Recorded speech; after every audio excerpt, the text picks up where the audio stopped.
Hello everyone! Welcome to my Japanese progress update video number 16. If you are new to this series, then essentially what I do is I talk about my experience of learning Japanese, my failures, my successes. So if you're interested in finding out what it's like to learn Japanese, then I hope you will enjoy this video. And don't forget that you can watch the previous editions in a playlist, which I will link in the description box below. Today, there's quite a few things that I want to go through, but I'm going to try to be as concise as possible. I don't want the video to be 20 minutes long and I like to ramble, but anyway, let's get started. So I'm going to go through all the things that I plan to talk about for this video.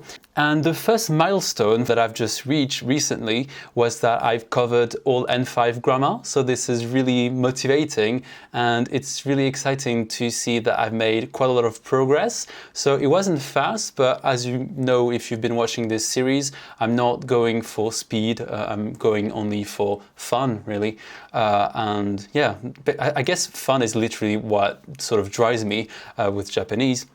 Sorry for natural lighting, it's going to be a bit of a mess, but I thought I would try it today. Anyway, I originally thought when I started this series that I would be doing the JLPT N5 exam, but I changed my mind because, well, I've read a lot about it and most people would tell me that it wasn't actually helpful to do the N5 exam. I mean, it can be helpful, but it's not really that important. And because of the pandemic anyway, it's complicated. So I think what I might do is go straight for maybe N3 when I get there, obviously not now. But I'm really excited, it's really cool. I still feel like at the moment that my level is not obviously good enough for me to have conversations in Japanese.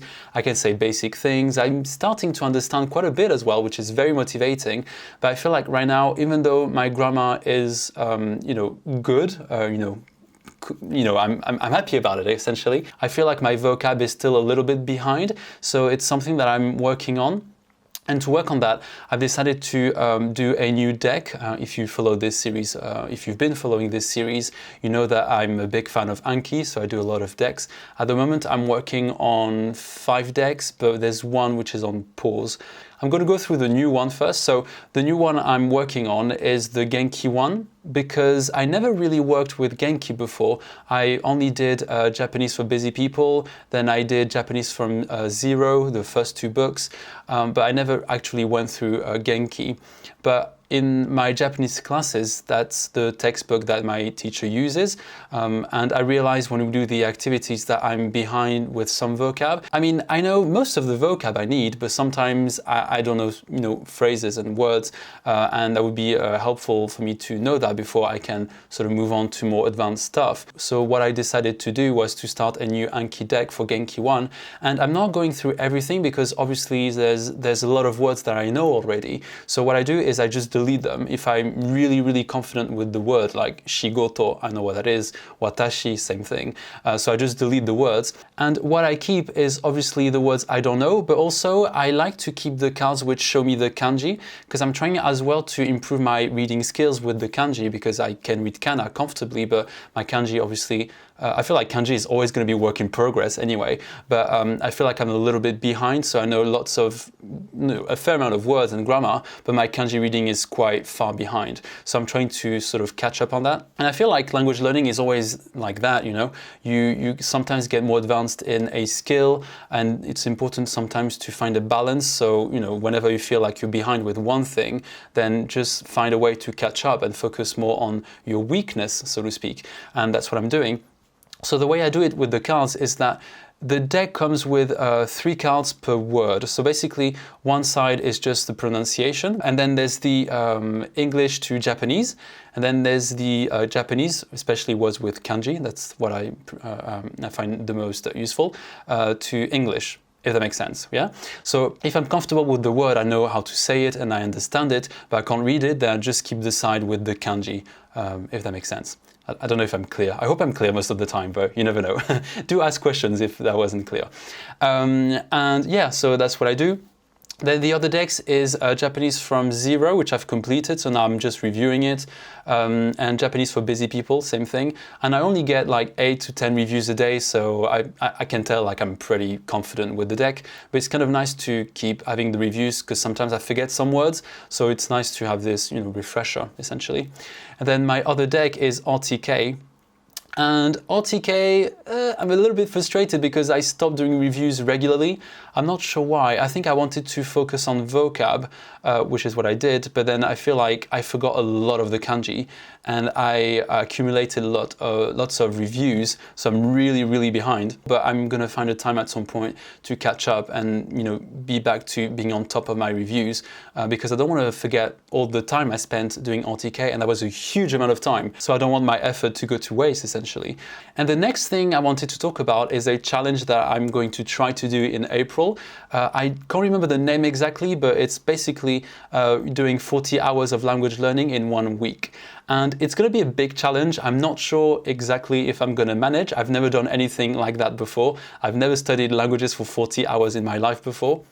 But all I know is that it's going to require me to be very organized, and that's kind of something that I work on in my life, you know, being organized, finding time to do things and not, you know, falling behind with what I have to do. And I think that can be quite interesting to do this challenge and try to prove, you know, to myself that I can do it, and hopefully I'll be able to do it. And even if I don't, I feel like any hour extra that I will spend on learning Japanese will be you know, a bonus essentially. So it can't be a failure in that sense. But it's quite intense because it means that I have to plan for 40 hours in a week, which is about 6 to 7 hours a day. So it's not, you know, it's not nothing. And what I'm going to do so I stay organized is that on the weekend before, I will sort of plan on what I'm going to do exactly. So I'm going to do a kanji revision, grammar revision as well, because I feel like I need a lot of revision of grammar. And then vocab practice. Then I'm going to use that time maybe to try and catch up on my reviews for RTK, so remembering the kanji. And yeah, it's going to be quite interesting. I'm not sure if I'm going to vlog it or not. Either, I haven't decided yet, either I will try to do a daily video, which I've never done before, for the entire week, sort of talking about my experience, what I've done, or maybe I will do just a summary at the end of the week or something like that, maybe 2 videos. I'll see, because obviously it's a lot of work, you know, doing 7 hours of language learning, and then on top of that, having to record and edit and upload a video, it might be too intense. So I need to be realistic here. So I'll see. I'll let you know either way. I will definitely put some updates on Twitter, so don't forget to follow me on Twitter. All the links, as usual, are in the description box below. And last thing that I wanted to talk about is my Italki lessons. So I'm still enjoying them. They're fun. I really like my teacher. I feel like she was the first teacher that I chose, and I feel like we click well.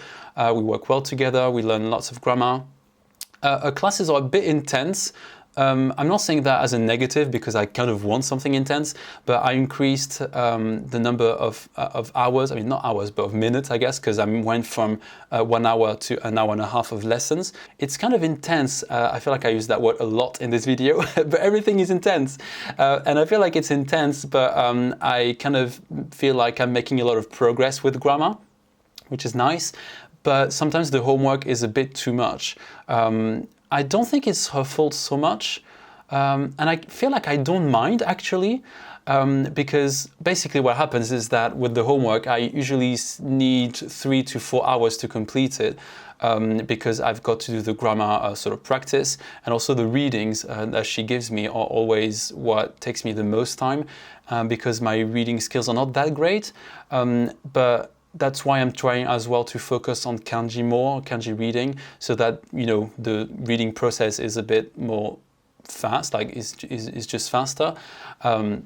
So it's work in progress, but it's good practice, and I like that she challenges me, but it's not. And I know the reason why the homework takes me so long as well to complete is that I often need to watch videos to review the grammar, because she explains well, and in the lesson I understand, but after the lesson I tend to forget a little bit. So going on Google or on YouTube with teachers like Miku or Misa, which I will put links to the channel of I suck at prepositions in English sometimes. Anyway, so I'll put the link for their channels, to their channels in the description box below. And so all that stuff helps me to sort of fix and secure and solidify the knowledge in my brain, because I love grammar. And I know a lot of people tell me, you know, focus on just immersion, etc. But I'm like, I like immersion, I'm not against it, but I also like grammar. And for me, the best way, what's worked for me with English in particular, has been to learn the grammar and really understand it to the detail. And then when I see lots of examples, these examples help me to reinforce the grammar. And I don't know, I just like that. It just makes it easier for me to remember the grammar, essentially. That's a process that's worked for me. So that's why I reproduce it with Japanese. But I feel like I'm reaching a stage where Japanese is becoming quite complex. The other day I was really confused about nara. So it's a word which means like, if we're talking about this, then this. I don't know how to explain because it's so complex, but it's difficult because it doesn't have like a direct translation in English, or at least to translate it, you have to paraphrase it. So that makes it difficult because at this stage I feel like I'm expected to understand nuances and ideas rather than direct translations of English, which I know is not, what language learning is, but often when you learn a language, it's quite easy to see an equivalent. But with Japanese, it's not always the case, which is really fascinating, but also quite difficult. So that's going to be my struggle with Japanese in the next few years, I guess. But that's fun. Anyway, so I hope you found it useful, to hear about my progress with Japanese. If you have any questions, please let me know. If I don't answer them in detail, I might answer them for the next video when I do another update. And on this note, I will see you later. じゃあね。